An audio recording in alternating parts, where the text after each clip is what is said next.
Good evening. How are you? Great to be learning with you on a Wednesday. Let's light up the darkness.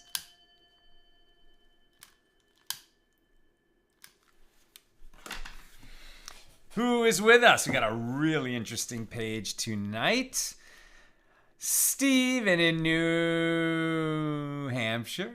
Why do I keep skipping? Stephen in New Hampshire, Melissa in Great Neck, Yehud in South Carolina, Deborah in Houston, Paula in the Great Northwest, Bella in Florida, Sharon in Lebanon, New Jersey, and Lynn in North Texas. Welcome, everybody. Tonight's episode of AT Daily, sponsored by Franco Zanini from Trieste, right? And he says, now Nina and Sal be praised that to believing souls give light in darkness, comfort in despair. Parentheses, Shakespeare revised. Beautiful. Beautiful. Thank you, Franco. May you and all your loved ones be showered in blessings. And we say amen. And thank you for enabling us to share more Torah with more people around the world. You can sponsor an episode of AT Daily and have your dedication read on the air by going to donate.accidentaltalmudist.org and supporting our nonprofit. Thank you. We appreciate it. Okay. Today's daf, page 23, here in Tractate Nazir, the 17th volume of the Talmud. These are the laws of the oath of Naziris.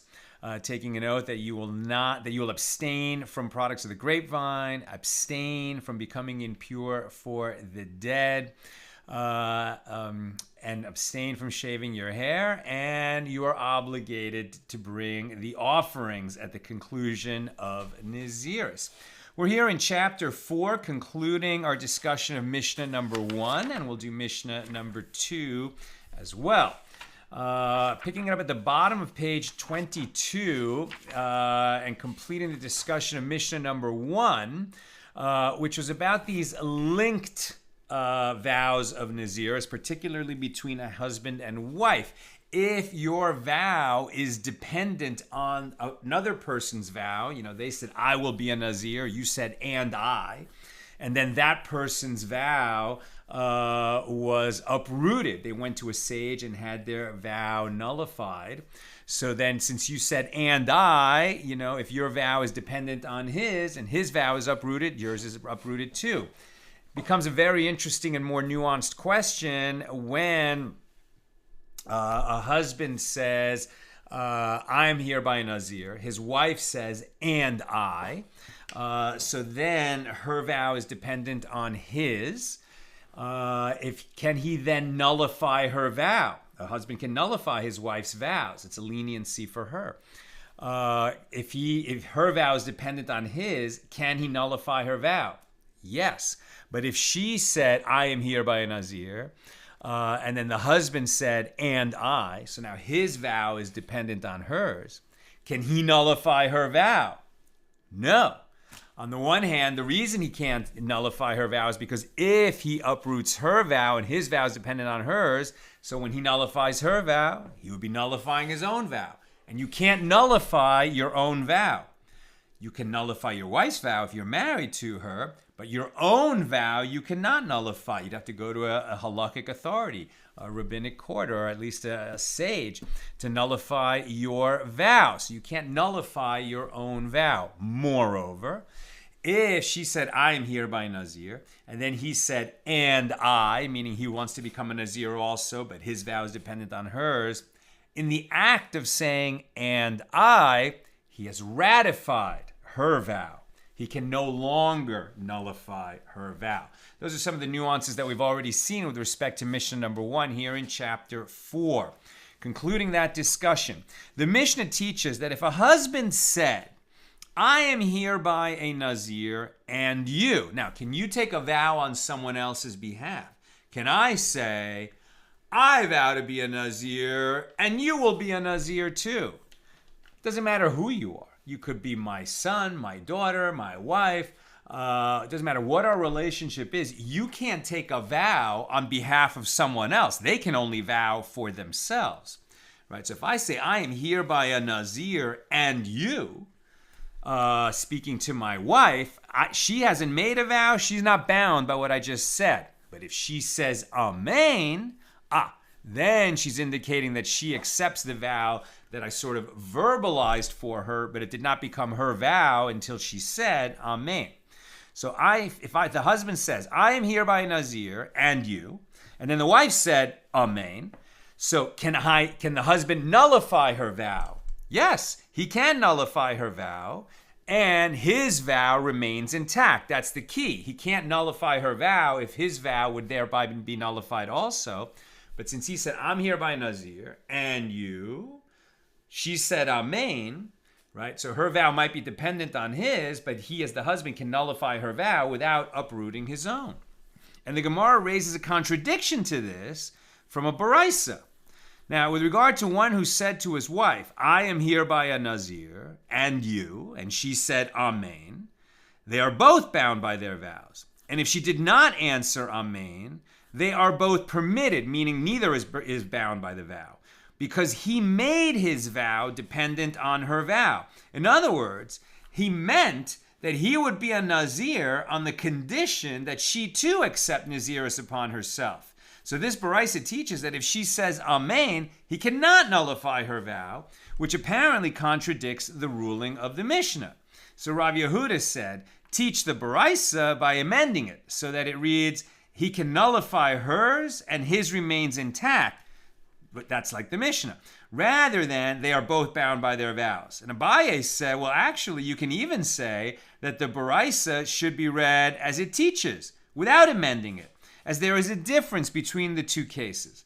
The Baraisa is referring to a case where he said to her, in a single clause, I am hereby a Nazir, and you, as he makes his vow dependent on her vow.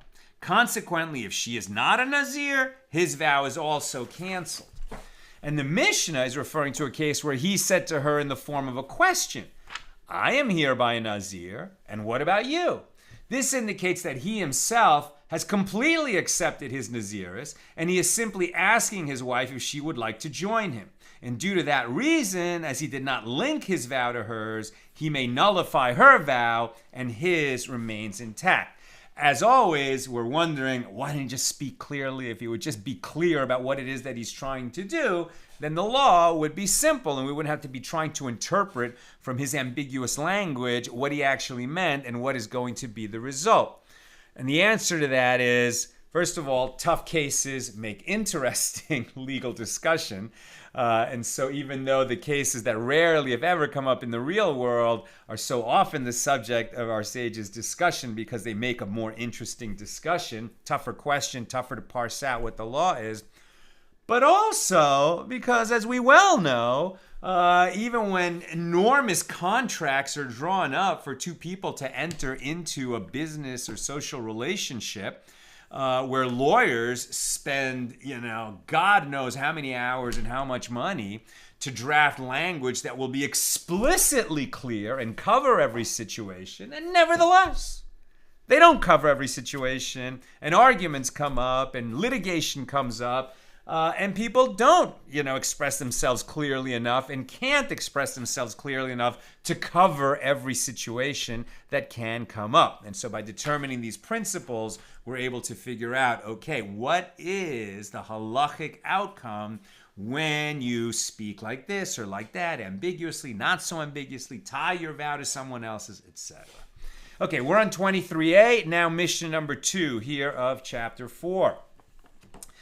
With regard to a woman who vowed to be a Nazir, and she transgressed her vow by drinking wine and rendering herself impure by contact with the dead, in other words, she took a walk in a cemetery, and so she incurs the 40 lashes for each of the Torah prohibitions she transgressed. As always, you only incur lashes for committing a sin against a written law of Torah if at the time you were committing the transgression, somebody came up to you and said, if you do that, you'll be liable to lashes, and then you did it anyway in the presence of 2 witnesses, and you all went to court and it was adjudicated.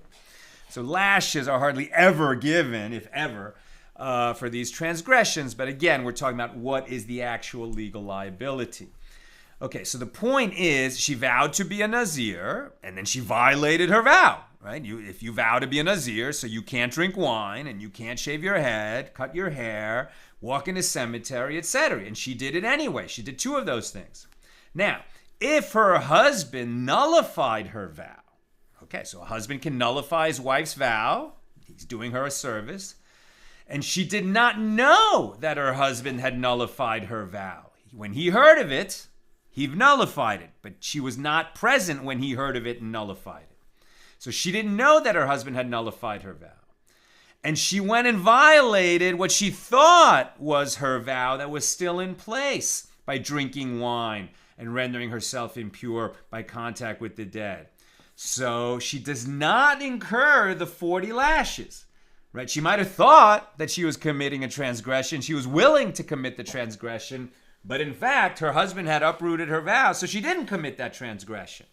Rabbi Yehuda says, well, even if she does not incur the 40 lashes by Torah law, she should incur lashes for rebelliousness, makat mardut, an extrajudicial punishment imposed by the sages for her intention to commit a transgression, since she believed that it was prohibited to her. It was a wanton transgression. She was lucky that her husband had uprooted it for her, but she didn't know that.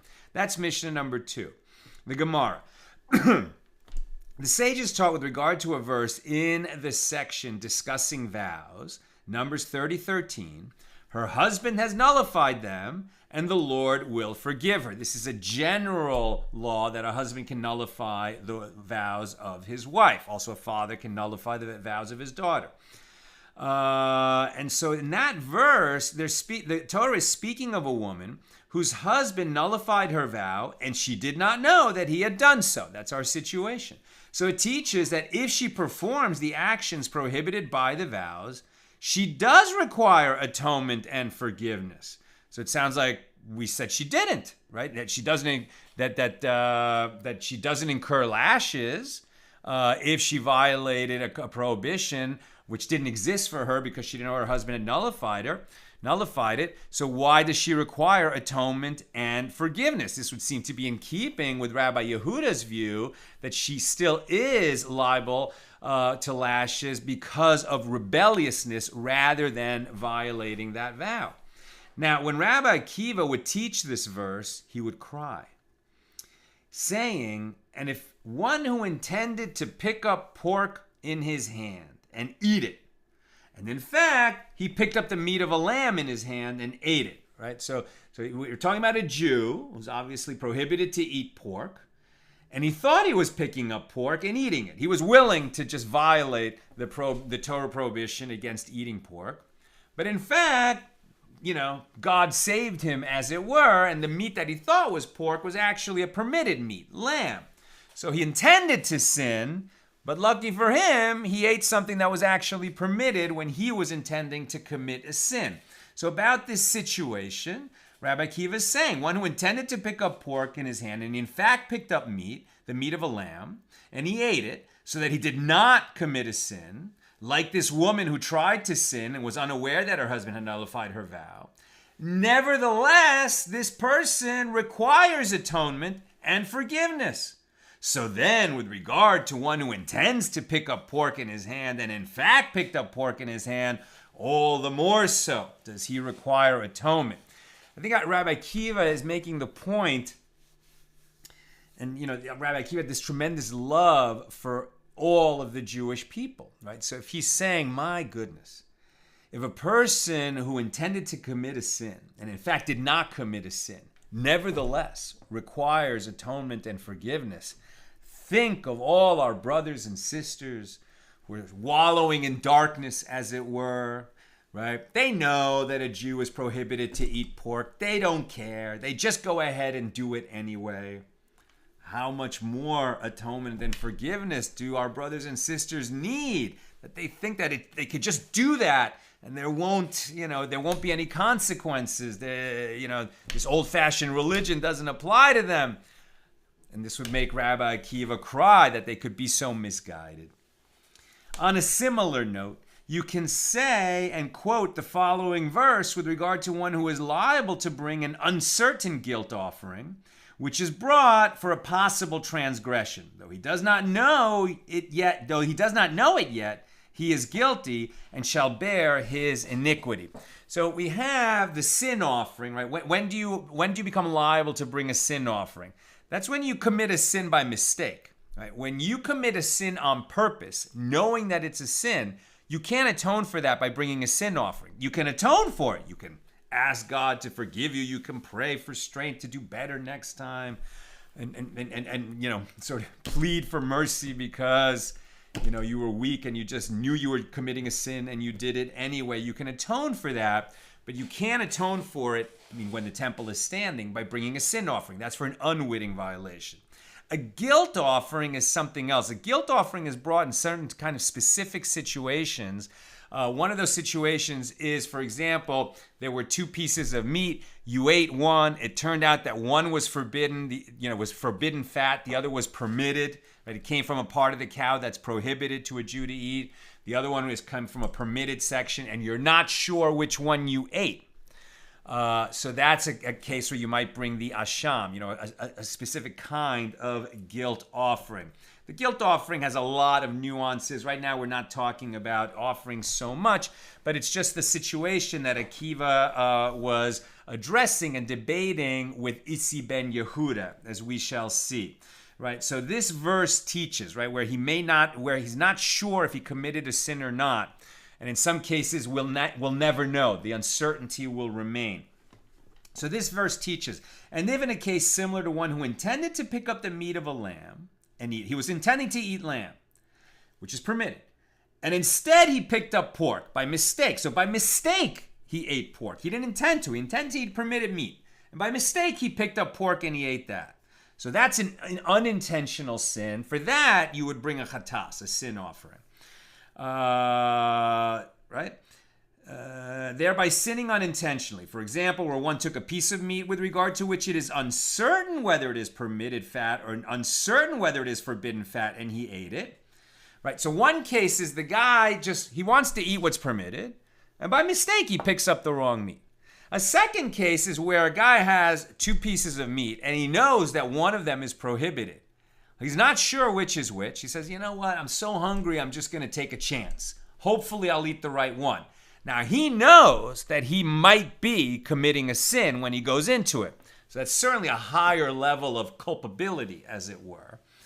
And it's uncertain whether it is permitted or not, and he ate it.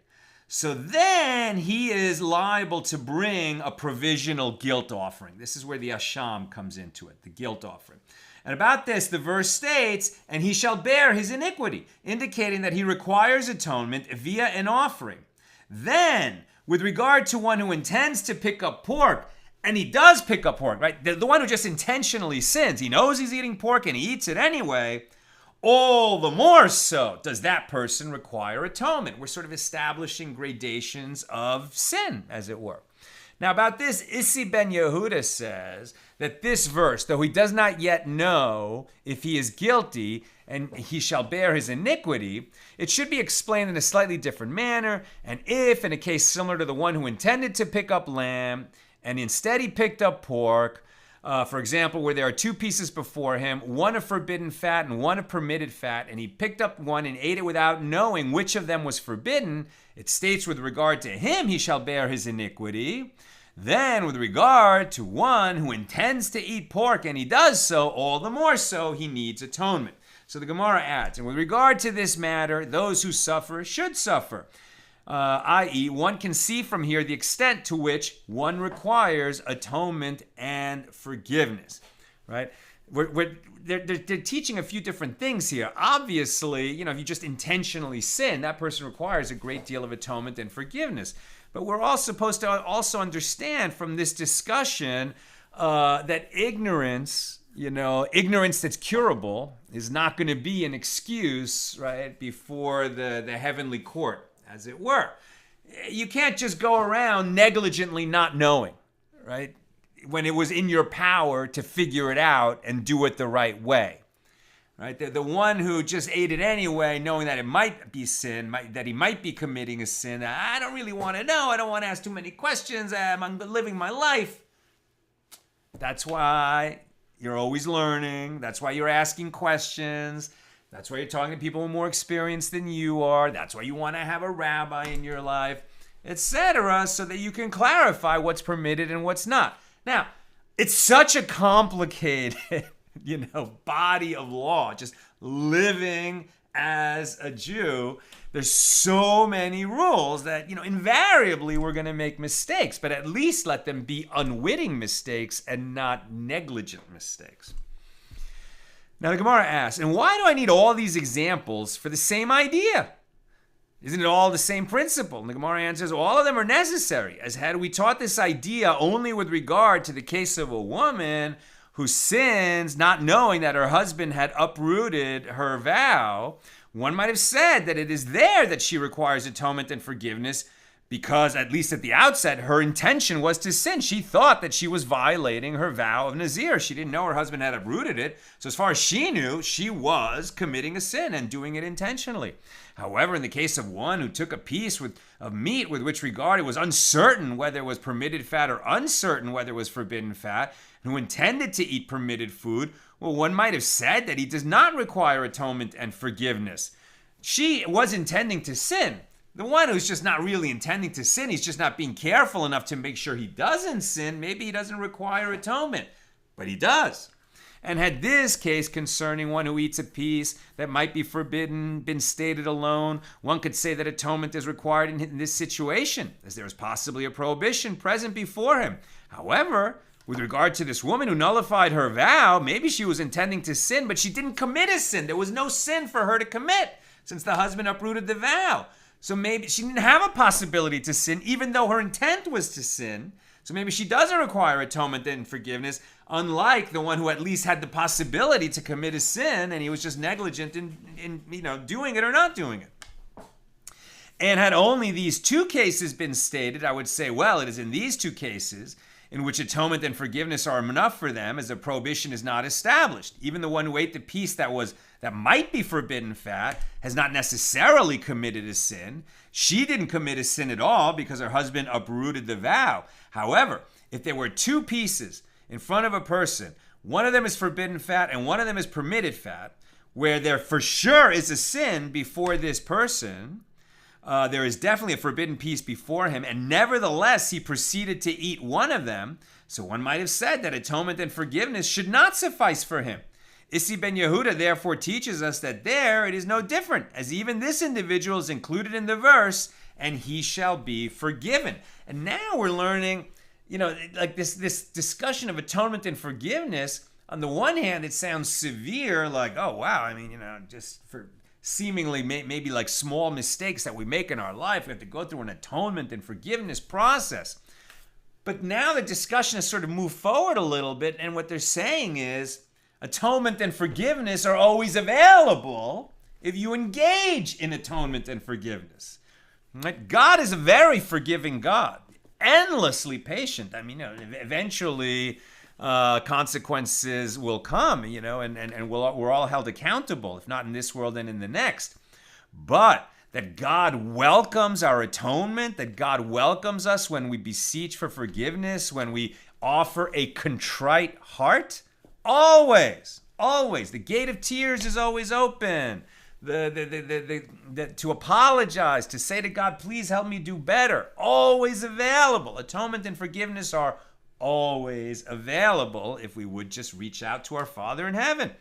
Rabba Bar Chana said that Rabbi Yochanan said, what is the meaning of that which is written? For the paths of the Lord are right, and the just walk in them, but transgressors stumble over them. That's from Hosea 14:10. Now, how can the same path lead to two such different outcomes? And this is comparable to two people who roasted their paschal offerings on Passover Eve, right? We should only do that when the temple is standing in Jerusalem. We go to Jerusalem on the Passover pilgrimage, right? And a group of people register, as we learn in Tractate Pesachim. to eat the paschal lamb, right? To make the Pesach offering. Its blood is sprinkled on the altar, and then this group eats it on Passover night. They don't leave over any of it until morning. So, I mean, that's a huge mitzvah. What could possibly be sinful about that? Well, if one of the people ate it for the sake of the mitzvah, because we're commanded, to roast and eat the paschal offering on Pesach night, he performed the mitzvah. But the other person ate it for the sake of excessive eating. He didn't care that it's Passover. He was just like really hungry. He's like, meat. And he started eating it. Now he's a Jew eating of the Pesach offering on Passover night. So he's performing a great mitzvah. But he's not intending. That's not his intent. You talk about mindful eating. This guy is not eating for the sake of the mitzvah. He's just eating because he's hungry and there's a piece of meat in front of him. Now, has he transgressed, right? Like if you actually take something that is consecrated, that is sacred, like an act of eating the paschal offering on Pesach night, right? Like you're supposed to just like eat that meat and be very mindful that you're hereby fulfilling a commandment that's in the Torah. Whereas this guy is like, taking something that should be holy and just stuffing his face because he's hungry and doesn't care at all about its sacred nature. He's just stuffing himself to excess, which is then considered a transgression. So this one who ate for the sake of the mitzvah, he has fulfilled this first part of this verse from Hosea, and the just walk in them, right? He's performing an action and he is getting credit for performing a mitzvah. But transgressors stumble over them, meaning the same act is a mitzvah in the mouth of one person and a transgression in the mouth of the other. Reish Lakish, Okay. And Reish Lakish said to Rabba bar Chana, you call this individual wicked? Okay.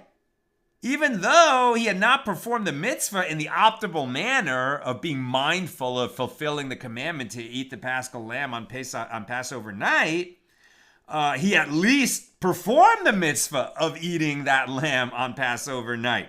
So rather, your example of the same act, which could be a fulfillment of a commandment for one person and a transgression for another, where they're committing the same act, a better example of that would be this example. Rather, this is comparable to two people. This one has a wife and a sister who live in his house with him, and this other man has a wife and a sister who live in his house with him. Now, each husband arrives home, and he ends up engaging in sexual intercourse with one of the women. One husband sleeps with his wife, and the other one sleeps with his sister. Now, this one who happened on... The verbiage in English is this one who happened upon his wife. Okay, so this one who happened upon his wife is described by the phrase, and the just walk in them. And that one who happened upon his sister is described by the phrase, but transgressors stumble over them. I mean, why the sister didn't speak up and say, what are you doing? It's a separate question. Who knows? Everybody was drinking, perhaps, and going nuts. But at any rate, the one who is living a righteous life, in a moment where he could have made a mistake, sort of the heaven saves him, and he ends up doing something that's totally permitted and even commanded, right? Being fruitful. So he sleeps with his wife. And this other one, similar circumstances, ends up sleeping with his sister. But the Gemara raises a difficulty. Is it comparable? We said one path, i.e. both people do the same exact thing with two different outcomes. But here, the two people didn't do the same thing. One person, they engaged in sexual intercourse with a different relative, one with his wife, one with his sister. And therefore, they cannot be said to have followed the same path. Rather, a better example is Lot, right? Abraham's nephew Lot, and his two daughters who were with him.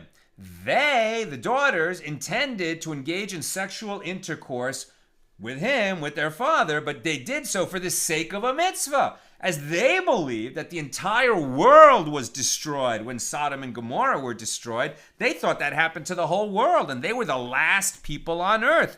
And if they didn't overcome their disgust with incest and sleep with their father, to try, in an effort to repopulate the world, that all humanity would perish. Crazy thought, but that's the world that they thought that they were living in. And that's why they slept with their fathers. So they actually committed a sin for the sake of a mitzvah, for the sake of populating the world.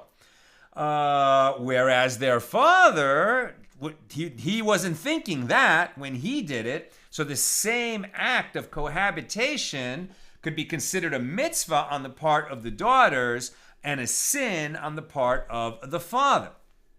And so then we could apply this verse. And the just walk in them, meaning the daughters who did so for the sake of a mitzvah, but transgressors stumble over them, meaning Lot, who did so just for the sake of pleasure. Now the Gemara asks, well, wait a minute, where are you getting this, that Lot was just being sinful? Perhaps Lot too intended that his actions should be for the sake of a mitzvah. Maybe he also believed that the world had ended and that they were the only humans left, and if he didn't sleep with the daughter, that there would be no more humans. So the Gemara answers, this was not the case. As Rabbi Yochanan said with regard to Lot, this entire verse, Genesis 13:10, and Lot, from earlier in his story, and Lot lifted up his eyes and saw all the plain of the Jordan, that it was well watered everywhere. This is from when Abraham and Lot split up. And Lot ends up living in Sodom and Gomorrah area, and Abraham goes, in a much more righteous path. So about that verse, Rabbi Yochanan explains, and Lot lifted up his eyes, employs that same expression as a verse.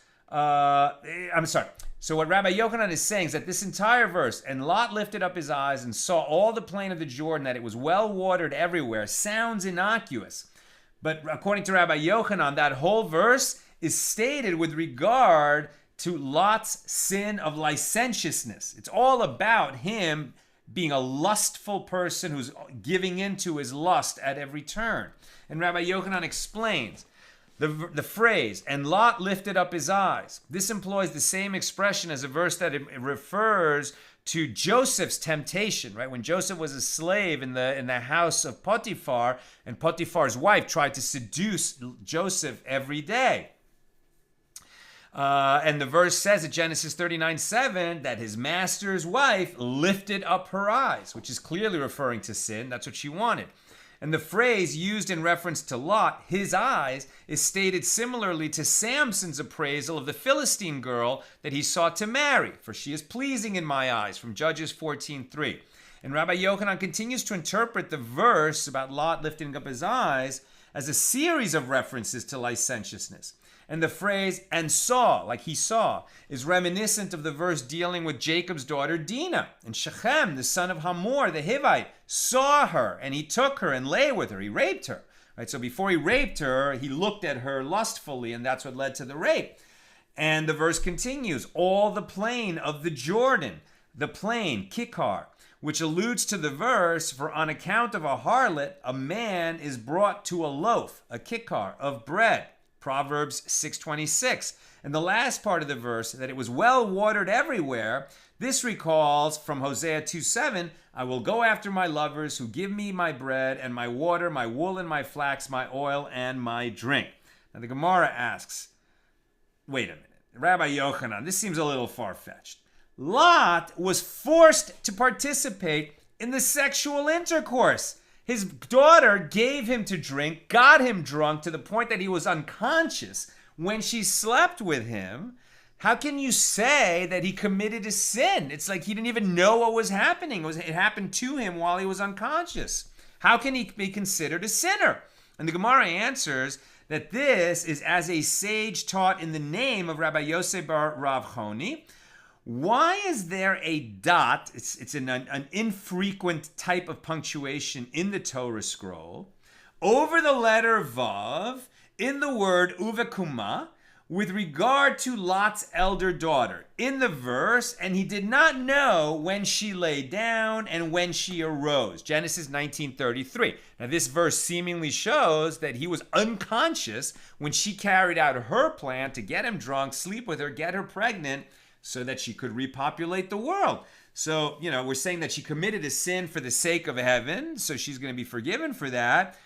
and he's a sinner, but now we're making the argument, but he didn't even know what was going on. But the Torah includes this hint that he did know, or he knew something, right? So this dot over this word, uvekuma, this dot serves to say that when she lay down, he did not know. He was unconscious when she lay with him. However, when she arose, he knew what she had done, as he later understood what had happened, right? Recall that in the story, the two girls think they're the last people on earth, so they devise this plan to sleep with the father and get pregnant. But they don't do it both in the same night. First, the elder daughter gets him drunk, sleeps with him, and then the next night, the younger daughter gets him drunk and sleeps with him. So it was on 2 consecutive nights. So what the sages are saying here is after the first night, Lot knew what had happened, and then he allowed it to happen again the second night. Now the Gemara asks, well, then what could he have done about it?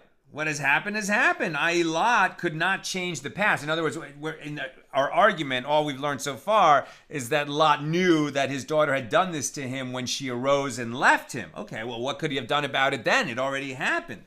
What has happened. Lot could not change the past. But the Gemara answers, the difference is that on the second night, he should not have drunk wine again. By allowing himself to get drunk a second time, he showed that the end result, engaging in sexual intercourse with his younger daughter, was something that he desired, or at least was going to allow to happen. Now, Rava interpreted a verse homiletically with regard to Lot. What is the meaning of that which is written? A brother offended is harder to be won than a strong city, and their contentions are like the bars of a castle. That's from Proverbs 18:19. We're on 23b now.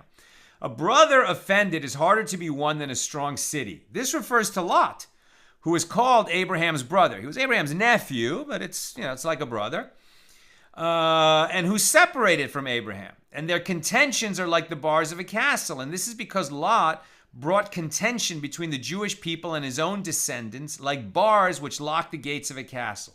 Just as no one can enter a locked castle, so too Lot's descendants, Ammon and Moab, were prevented from joining the Jewish people. As it states, an Ammonite and a Moabite shall not enter into the assembly of the Lord. They can never enter. The descendants of Ammon and Moab cannot enter. Now you might think, well, wait a minute, wasn't Ruth a Moabite? And then she ends up being an ancestor of King David. And the answer is there's a difference between a male Moabite and a female Moabite. A female Moabite can enter with definite restrictions, but can become a Jew. But a male Moabite cannot. And that's what the Torah says. Now, on the same issue, Rava expounded a verse homiletically, and some say it was Rabbi Yitzchak. What is the meaning of that which is written? He who separates himself seeks his own desire and snarls against all sound wisdom. Proverbs 18:1. So he who separates himself seeks his own desire. This is Lot, who separated from Abraham. Right? The sages tell us in many different places in the Gemara, be careful of the company you keep. Be careful of the neighborhood you move into. Be careful of the friends that you make, because according to the society that you enmesh yourself in is how your behavior will likely turn out. Right? So when Lot separated from himself from the most righteous person who had ever lived up until that moment in history, his uncle Abraham, he, took his future into his hands and didn't go well.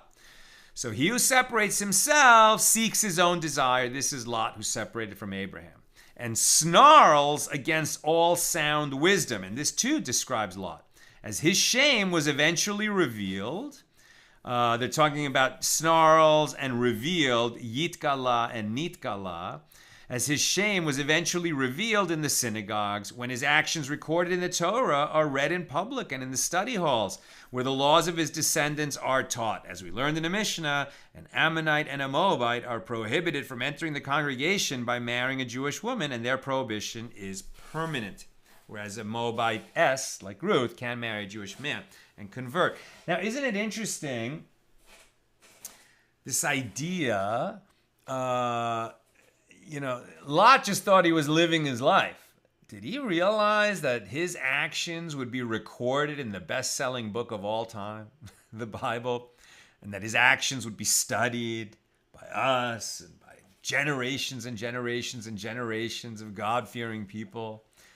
Would he have behaved differently if he knew, that his actions were recorded in a book, not just for God to review, but for generations and generations of people to review? Would you behave differently if you knew that your life was an open book that other people would study? In relation to the preceding discussion with regard to the daughters of Lot, who acted in a wanton manner for the sake of a mitzvah, right, the mitzvah to populate the world, the Gemara cites that which Ula said. Tamar engaged in licentious sexual intercourse with her father-in-law, Judah, the story we read in Genesis 38. And Zimri ben Salu also engaged in licentious sexual intercourse with a Midianite woman. We see that in Numbers 25. Yet, despite the similarity between their actions, Tamar engaged in licentious sexual intercourse for the sake of a mitzvah, to have children, right? Tamar, recall, had married Judah's son, who died, and then his next son was supposed to marry her and, have perform levirate marriage with her, and refused to do it, right? And so then he died, and then and then Judah was scared. He didn't want to give his third son to Tamar. Maybe she's bad luck, and so he paused, hesitated, and didn't do right by her. So eventually, she sort of tricked him into sleeping with her as a member of the family before the Torah had been given, and so it wasn't exactly clear, who's supposed to perform Levitical marriage, levirate marriage, as it were. And Judah ends up doing it himself. And, right, the child that they produce ends up being the predecessor, a few generations, generations later, of King David, right? So from that union between Tamar and Judah, eventually, comes out the Davidic line that will lead to Mashiach, right? So it seems like this was a very holy thing that she did, but nevertheless, she was not married to her father-in-law at that time, and so it was licentious, prohibited sexual conduct, but she did it with a holy intent, and she was rewarded, right, that her descendant would be King David. And not only that, but she also merited to be the ancestor of prophets. For example, Isaiah, who was related to the royal family. Now, conversely, with regard to Zimri, who engaged in licentious sexual intercourse only for the sake of lust, several multitudes of Israel fell due to him. In fact, 24,000 in a plague, right? This is when the children of Israel were wandering in the desert, and this guy Zimri sleeps with Cosby, and it was Pinchas, right? The zealot grandson, the grandson of Aaron, who kills them both and stops this plague from breaking out among the people because of this, terribly illicit behavior. Now, Rav Nachman Bar Yitzchak said, greater is a transgression committed for the sake of heaven than a mitzvah performed not for its own sake. In other words, if you're trying to do the right thing for the sake of a heaven, even if you're committing a sin in that path, it's actually being considered, a greater deed than one who performs what is actually a mitzvah, but without the proper intent. But now the Gemara immediately challenges this. But didn't Rav Yehuda say that Rav said, a person should always occupy himself with Torah and mitzvahs, even not for their own sake, as it is through acts performed not for their own sake that good deeds come about that will be performed for their own sake. In other words, you might be, learning Torah just so that you can show off, or you might be giving to charity just so that you can, impress other people, like, ooh, what a charitable philanthropist this guy is. So you're giving for the wrong reason. But, we have a teaching that the guy who benefits from your philanthropy, the pauper who needs that money, he doesn't care what your intent is when you give the charity, and that your intent might not be holy, he benefits from it, and it's good for him. And not only that, but one who commits righteous deeds even for the wrong reason, it's okay, because eventually they'll come to commit those righteous deeds for the right reason, right? So how can you say that a sin that's actually performed for the sake of heaven is greater than a mitzvah that's not performed for the sake of heaven? Rather, one must amend the above statement and say like this: a transgression for the sake of heaven is equivalent to a mitzvah that's not performed for its own sake.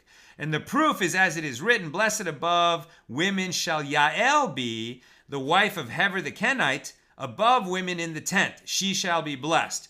This is Judges 5:24, and this is the episode of when Devorah was a judge over Israel, and they have a war with Sisera, and the war, the battle actually goes well, and Sisera is running for his life, and he hides in the tent of Yael. He hopes to escape and eventually gather his army and come back and war against Israel another day.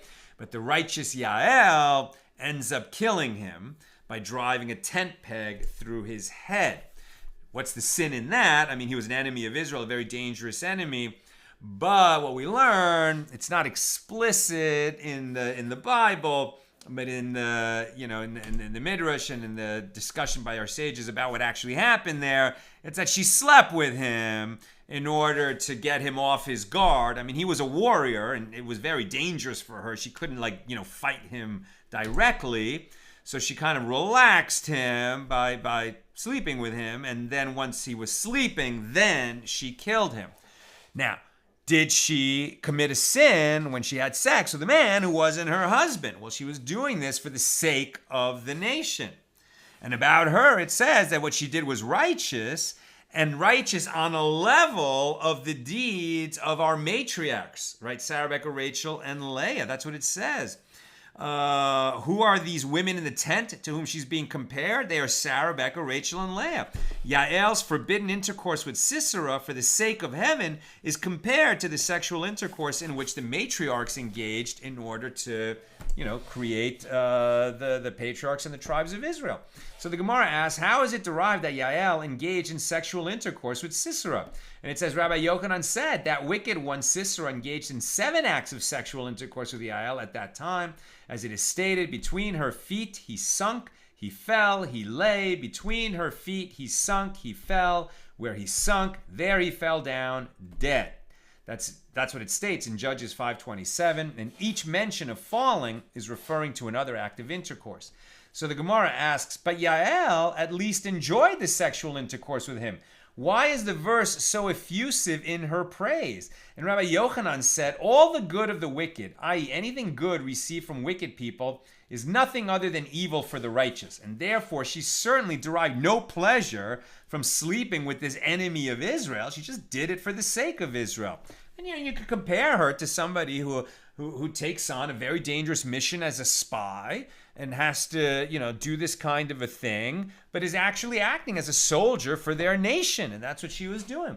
So the Gemara asks, from where is this principle derived? As it is stated in the verse that God warned Lavan the Aramean about that something received from the wicked brings no pleasure to the righteous. Where do we learn that?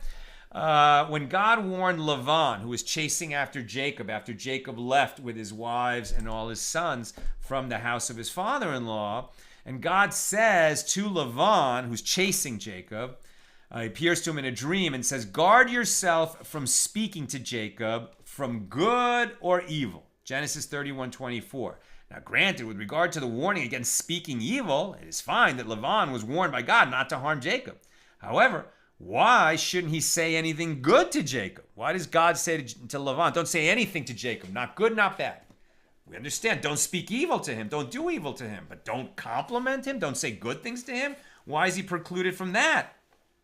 Rather, must one not conclude from this verse that even Lavan's good, even Lavan's praise, even Lavan's good deeds are considered wicked in Jacob's eyes? And the Gemara concludes, yes, learn from this that it is so.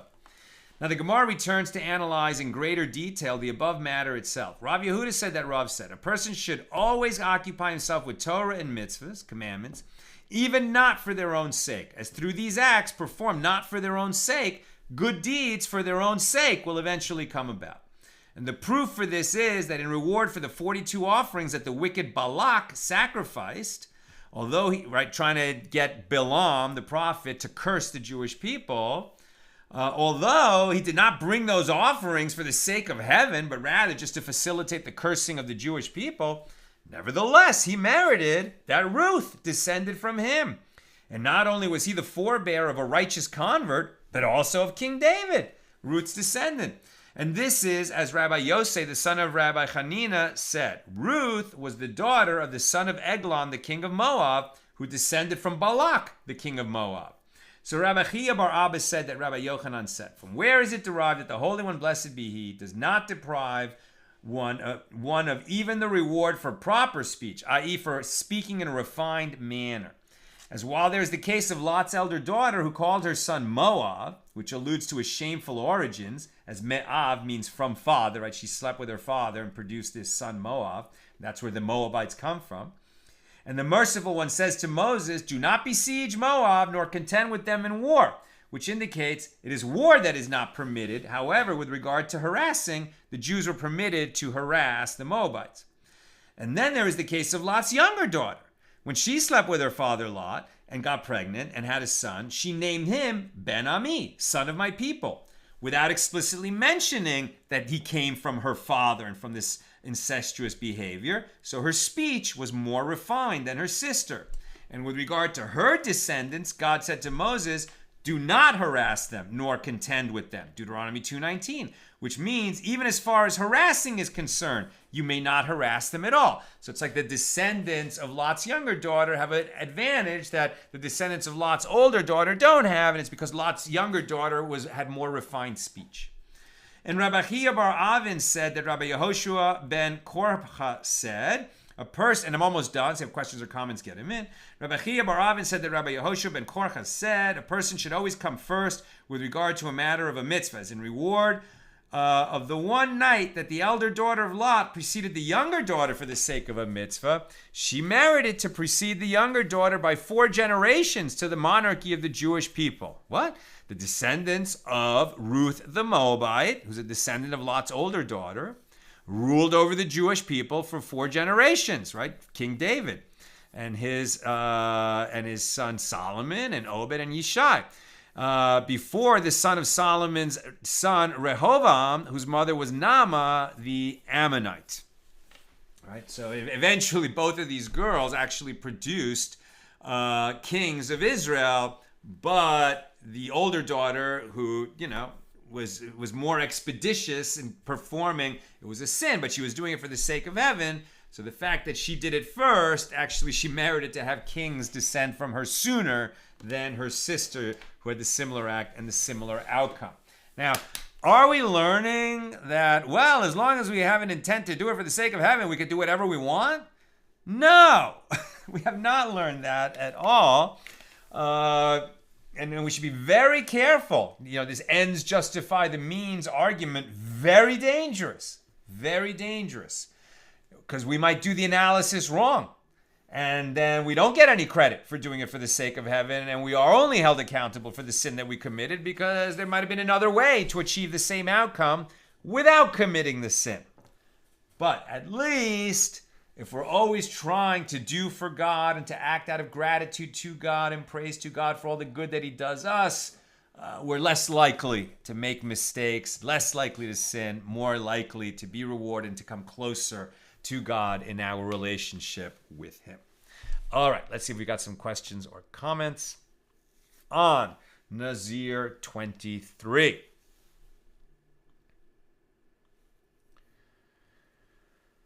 Here we go. Bill, multi-part question. Suppose a man's wife vows to become a Nazir, and he responds with, and I.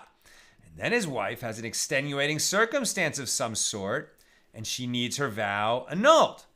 1. can he say, I annul your vow, but for my part, I remain a Nazir, or some similar formula? Can she go to a court and have the vow annulled, but leave his in place? She can go to the court and have it annulled and leave his in place, because when he says, and he ratified her vow. That's why he can no longer nullify it. It can be nullified, but they have to go to a halakhic authority to do it. And at that point, but he responds with and I. Right, so does that mean that his vow is conditional on hers, and when hers is uprooted by the sage, his is uprooted too? That's a good question. I think maybe it is, right? Because we said and I means if the first one's vow is annulled, the and I also has it annulled. But perhaps they can stipulate, he can stipulate that I'll leave my vow in place when they go to get it annulled. It's a good question. I'm not sure. Joseph, more of a thought than a question concerning intent. If a woman was being lashed, I would think that she would have to disrobe to a certain extent, and presumably men would be administering the lashes. Not sure how they would avoid seeing a partial or full nudity of another man's wife, but I guess intent is the point. What an interesting question, right? So if a woman is lashed, right, and like the sota, right, the priest, I think, tears her garment, right? And I believe her hair is allowed to be seen, which is considered quite risque. So isn't the priest then involved in something that would otherwise be licentious behavior? But, he's definitely doing like what's actually stipulated in the Torah that he do. He's performing his obligation. So I think it can't even be characterized as licentious because he's only doing his duty. He's going to have to, I'm sure that the priest would avert his eyes even as he's performing that action, to not be stimulated by that action, as it were. And by the way, it's such a, emotionally trying and horrific sort of context. I don't think anyone would get, turned on by that. But intent definitely matters in that situation.